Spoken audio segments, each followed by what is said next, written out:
So, good afternoon, everyone. My name is Gideon Adeyeni. As Lenin has introduced me. So, today is the World Humanists Day, and we are here to talk about the Nigerian government or the Nigerian society's prioritization of religious tourism over certain other needs. And I have titled my own intervention, Religious Tourism, Food and Water, Education, and so forth. What should the society prioritize? So, as a society, what should we prioritize? And what should we push our government to prioritize? We know that religions are adhered to, and people perform religious rituals as a way to avoid hell. You know, people are told that once you adhere to this religion, if you join this religion, whether Christianity or Islam, you will not be going to hell. You'll be going to heaven. So, religious rituals and religion generally is practiced as a way of avoiding hell. But the question I have raised here is, what does hell really look like?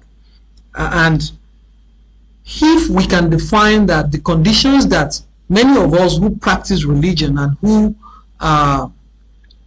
practice some of these religious rituals actually live in hell, if these rituals will not save us from living in hell, so how much can we trust these rituals to save us from hell, or to not even condemn us to hell? And I've defined hell as living in I said to exist in a state of chronic deprivation, which is called poverty, and in which people are deprived of basic needs, and to exist perpetually in a state under the threat of violence. That is hell, and that is the situation that most of us live within. Nigeria has over 100 million people living in multidimensional poverty.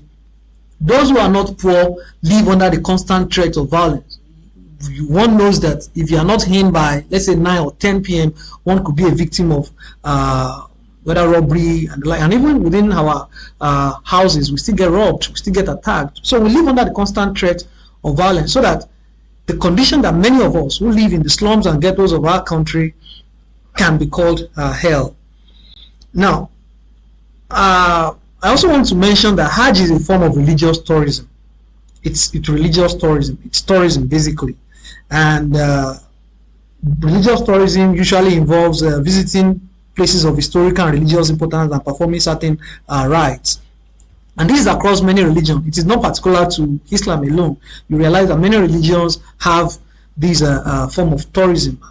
And they are not divine. They are human creations. You know, it's like horse going for tourism somewhere too. I mean, humanists, non-religious individuals, you want to make it engaging, so you visit certain places, you do certain things. You can go to the beach today, swim in the beach, go to the waterfall tomorrow. We just want to make it engaging.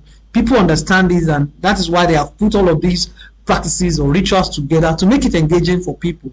And that's why you see all of the rituals that are performed in religious tourism, so that when somebody goes for Hajj, they throw a stone somewhere, tomorrow they bath with so water, they drink so water, and on and on. So I think it's also necessary that we recognize that tourism is an expression of our freedom. It's an expression of the freedom of movement. And they are usually memorable, no doubt, like I mentioned earlier. But the question that we should ask is, at what cost should we engage in this tourism? At what cost? If engaging in religious tourism will mean that other basic needs like food, like shelter, will be impacted negatively, should we still go for it? This is a question that we should ask ourselves. And it's interesting that I was trying to get the cost that Nigeria spends, I mean, as a society, whether from government, from individual.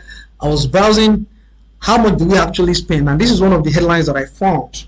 It's published by Punch. It says that about 725 billion naira may be spent in 2024 on Hajj. That's close to going to $1 trillion.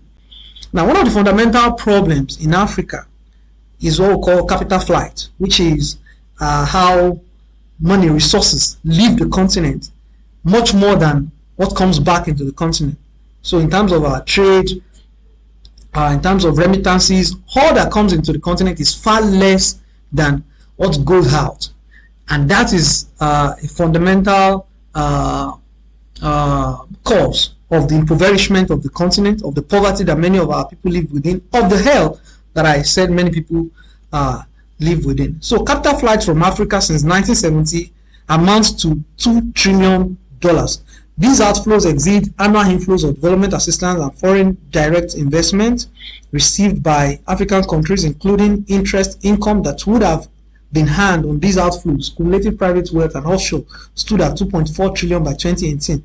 This represents more than 3 times the stock of debt owed by continent in that year, ironically making Africa a net creditor to the rest of. So we are a net creditor to the rest of the world, and that's what this quote is saying. I think I picked it from whether Brooklyn Institute, I can't remember exactly.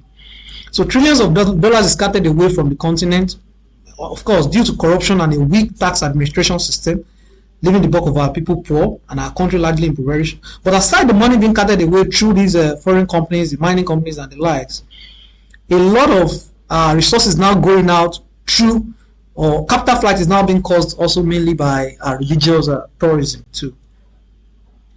Now, there is a concept called progressive realization, which means that in our pursuit of ideas, of needs particularly, it's usually not possible for us to realize these needs immediately. So we have to seek them in a progressive way. We are constrained and forced to prioritize certain things before some other things.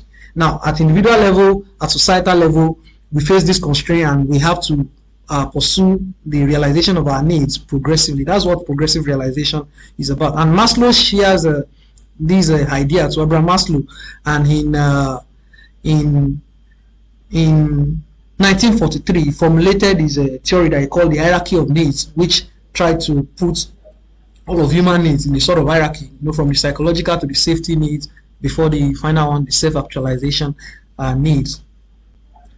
So the prioritization of needs by society can be assessed by looking at how much is being spent on an individual towards the satisfaction of a social need.